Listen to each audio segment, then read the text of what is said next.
Magandang araw mga kababayan. Ngayon ay ating aalamin ang isang mapait na bahagi ng kasaysayan ng Canada na nagbigay aral sa buong mundo.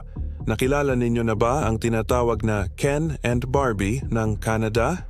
Si Karla Homolka, ipinanganak noong Mayo 4, 1970, ay naging sentro ng isa sa pinaka-kontrobersyal na kaso sa kasaysayan ng bansang ito.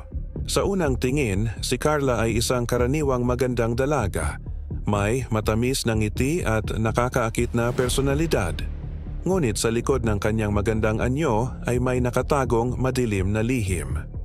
Ang kanyang pakikipag-ugnayan kay Paul Bernardo ay naging daan sa mga pangyayaring nagdulot ng takot sa maraming pamilya.